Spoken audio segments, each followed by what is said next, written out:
Cheer up, sleepy Jean. Oh, what can it mean to an exorcist believer and a possessed homecoming queen?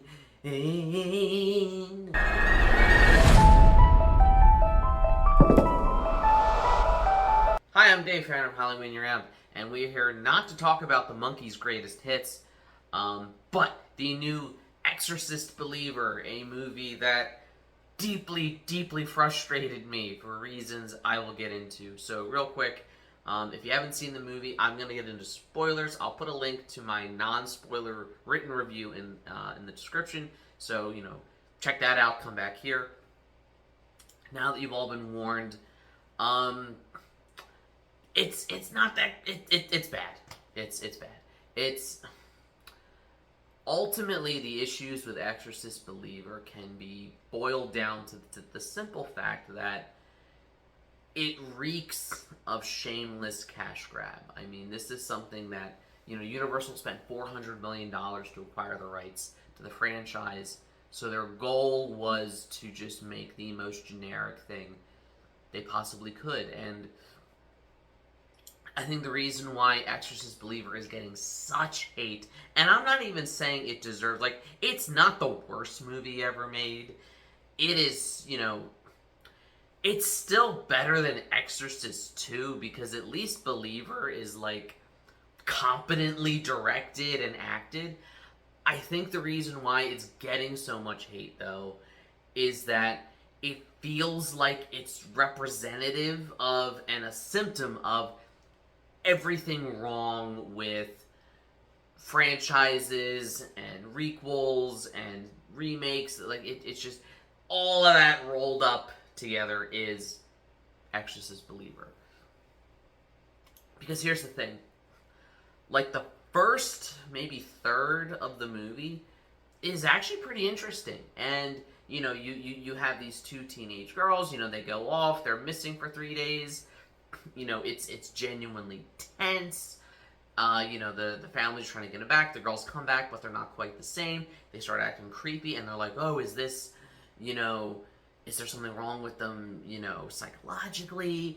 The one girl, her family's very religious, so they're very quick to be like, well, actually, this kind of looks like demonic possession.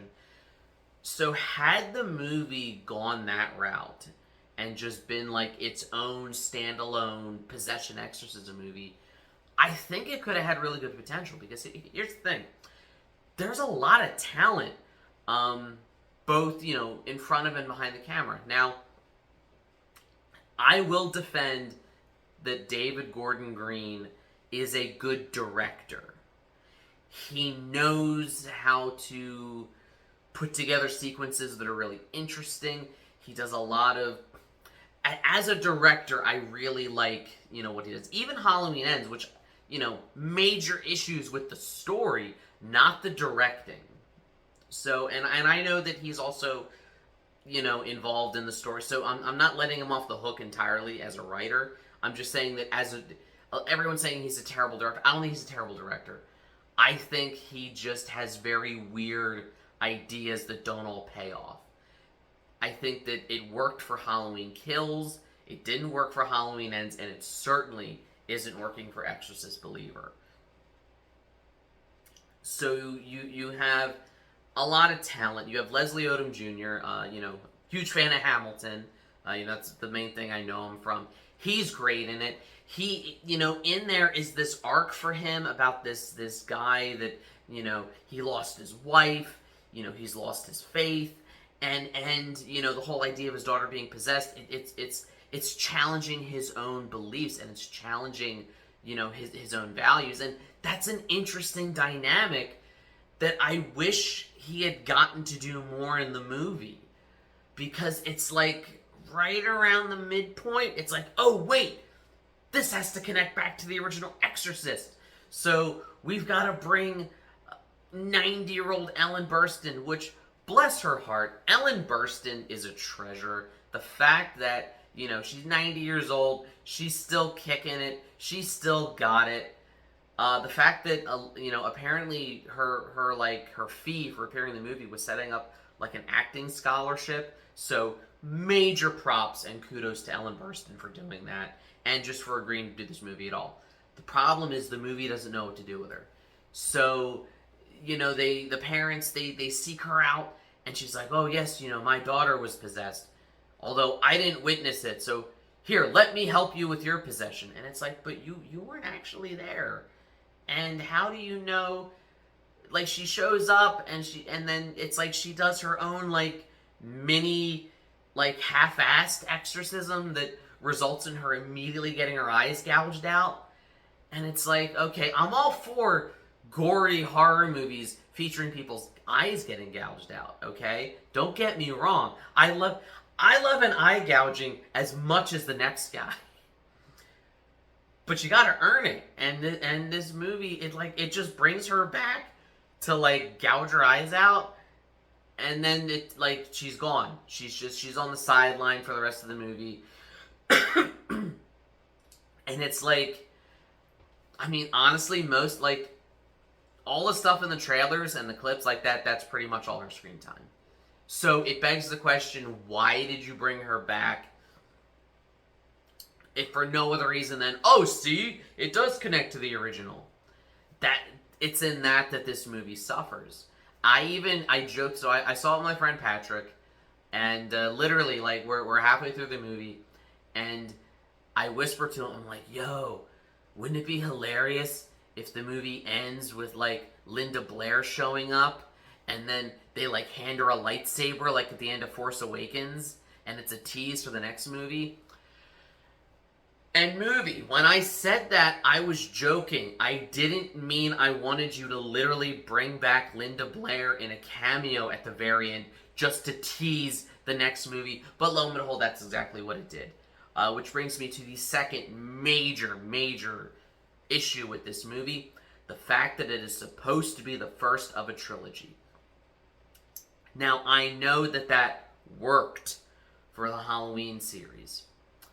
And it led to, I think Halloween Kills suffered the most. It suffered from, like, Empire Strikes Back syndrome, where a lot of people felt like the stakes weren't very high, and they felt like, oh, well, it can't really end, and, we know there's going to be a third one, so what's the point of this one?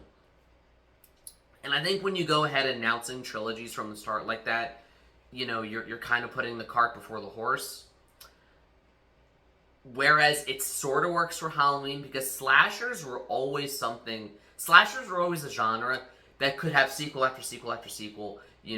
Killer, you either kill the killer or you think you kill the killer, but then they come back in the next one. That's kind of a staple of the slasher subgenre. So even though it made our eyes roll a few times with David Gordon Green's Halloween trilogy, it at least made sense that's just how slashers are. The Exorcist is not Halloween, though. The Exorcist was always meant to be a sort of horror religious drama about the nature of good and evil. I mean, William Friedkin and William Peter Blatty themselves, the story, they didn't intend it to be horror. It was always more of a character drama that just had horrifying elements.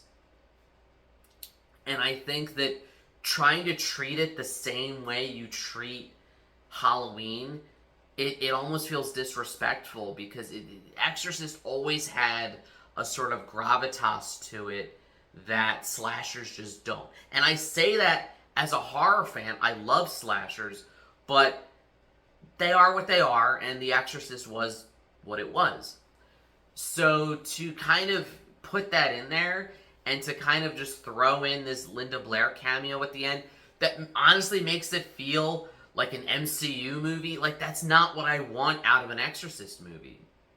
And as a result, like, it ends, but it doesn't really end, because, like, they do the exorcism, and, like, the one girl dies, but it's all very abrupt, and it's all very...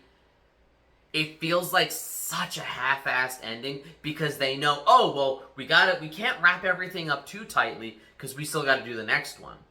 And when you go in like that, it's the same problem that Tom Cruise's Mummy movie had, where it kind of assumed there was going to be a next one, and it played itself as if there was going to be a next one.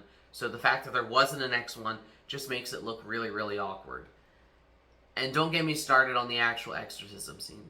Now, to be fair, I kind of like what they did with, in theory, where it's like, okay, we're going to have the Catholic priest, we're going to have this, like, Protestant minister, and we're going to have this woman doing, I guess, some sort of, like, voodoo spiritualist thing all together. That's a cool concept that, again, had this been a standalone movie, that would have been an interesting way to explore exorcism. Oh, let's have 3 different ones. Because, you know, every religion, every culture does have some form of it. And that would have been kind of a cool thing to show. But when you're supposed to follow, you know, The Exorcist from 1973, it's like the movie breaks its own rules about the ritual. And the ritual they end up doing doesn't resemble at all what we saw before. That worked, you know, because it saved Reagan. So it's just it's not it's not the worst movie ever made. It's not. People are going on the internet and say, "Oh, this is garbage." Which I hate when people make that argument, because when you say something's just garbage, it shows that you haven't really properly analyzed it at all. Very few movies or art is garbage. And if you're saying that, it shows that you don't have the will or intelligence to actually look at it deeper. So no, Exorcist Believer is not garbage. It's not a great movie. If you took out the connections to the original, it could have been a great movie. It is a very okay, mediocre movie that, more so than anything else, is frustrating. And it's funny that, I mean, it literally released a week after Saw X. Another, you know, legacy return of a franchise that had kind of run out of steam, you know, that had a bunch of sequels.